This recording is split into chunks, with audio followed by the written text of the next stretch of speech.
Bienvenue à tous sur Afrique Sport, bienvenue dans vos 13h de ce jeudi 2 décembre 2021. Pour aujourd'hui donc, nous allons parler de l'Arab Cup, mais également de la blessure de Kalidou Koulibaly, celle de Kimpembe, la situation également d'Erling Haaland et pour terminer avec le cas Ousmane Dembélé du côté du FC Barcelone. Ces points feront donc l'actualité pour ce 13h. Dans un très court instant, ce sera le développement.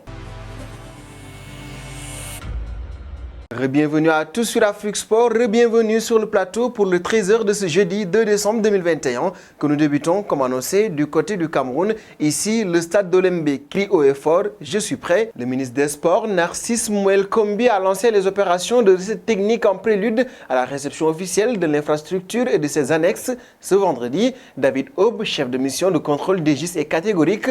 Pour lui, il n'y a plus aucun doute à se faire sur les capacités du stade d'Olembe d'accueillir les matchs de la prochaine Coupe d'Afrique des Nations, comme prévu. Le délai de livraison fixé au 30 novembre 2021 par la Confédération africaine de football a été respecté. La note est bonne, il n'y a pas de crainte à avoir, rassure le contrôleur. C'est donc une bonne nouvelle en prélude de cette Coupe d'Afrique des Nations qui sera organisée notamment par le Cameroun. Et nous passons à l'Arab Cup. Ici, les favoris ont tous marqué leur début. L'Algérie, l'Égypte, le Maroc et la Jordanie se sont respectivement imposés face au Soudan, au Liban, à la Palestine et à l'Arabie Saoudite lors de la suite de la première journée de la FIFA Arab Cup. Ils rejoignent donc le Qatar, la Tunisie et les Émirats Arabes Unis avec une victoire.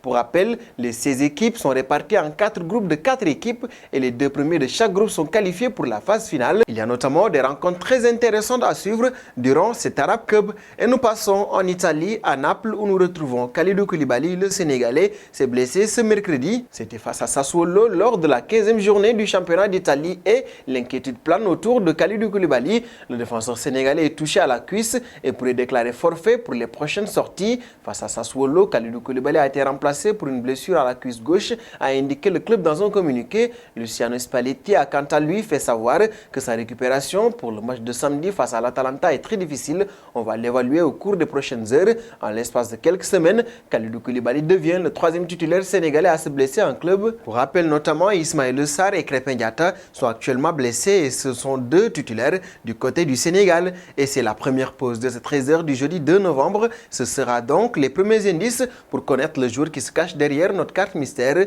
Le premier indice du jour, je suis un joueur avec une belle patte gauche. Qui suis-je? Premier indice, je suis un joueur avec une très belle patte gauche. Qui suis-je? Deuxième indice, je suis passé en Premier League, en Liga, mais aussi aux Émirats Arabes Unis. Qui suis-je? Deuxième indice, je suis passé en Premier League, en Liga, mais aussi aux Émirats Arabes Unis. Qui suis-je? Troisième indice, à Everton, j'ai marqué moins de 10 buts. Qui suis-je? Troisième indice du jour, à Everton, j'ai marqué moins de 10 buts. Qui suis-je? Il est donc la carte mystère du jour à découvrir.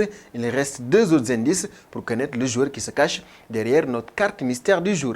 Et nous passons au reste de l'actualité. Partons notamment du côté de Manchester United. D'après le média allemand Bild, Manchester United va formuler une offre de 118 millions d'euros pour l'attaquant du Borussia Dortmund, Erling Haaland. Une prime de 10 millions d'euros aurait été promise à son directeur sportif, Ralf Rangnick, proche du père de l'attaquant norvégien, s'il venait à réussir à le convaincre de signer. Quand il était directeur sportif de Salzbourg, Rangnick avait repéré l'attaquant norvégien et l'avait attiré dans le club autrichien.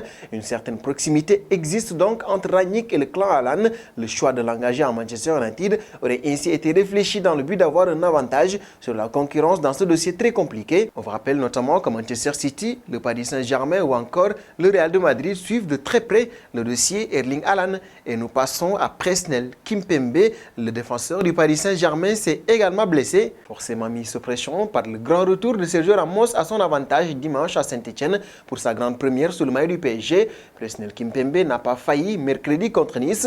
Le champion du monde tricolore a livré un match solide comme en témoigne son intervention défensive dans les pieds d'Andy Delors en première période. Le défenseur central est néanmoins sorti à l'entame du dernier quart d'heure, pas par choix, mais en raison d'une gêne musculaire comme l'a précisé Mauricio Pochettino à l'issue de la rencontre. Cette gêne musculaire pourrait ainsi priver Presnel Kimpembe de la rencontre face au RC Lens.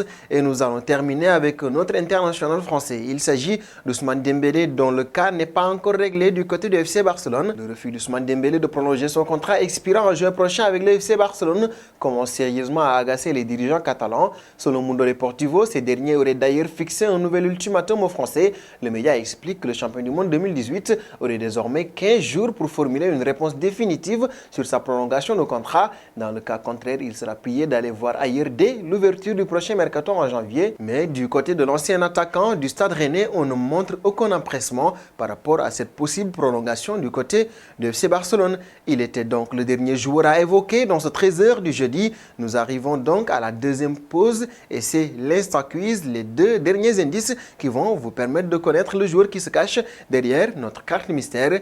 Quatrième indice donc, je n'ai qu'une sélection en équipe nationale. Qui suis-je? Quatrième indice, je n'ai qu'une sélection en équipe nationale. Qui suis-je? Cinquième et dernier indice, je suis aujourd'hui âgé de 34 ans. Qui suis-je? Cinquième et dernier indice, je suis aujourd'hui âgé de 34 ans. Qui suis-je? Ce sont donc là les 5 indices qui vont vous permettre de connaître la carte mystère du jour. Et comme on le souligne toujours, celui qui trouve les bonnes réponses du lundi au vendredi sera notre lauréat de la semaine. Nous vous donnons donc rendez-vous demain pour un nouveau 13h. Merci à tous.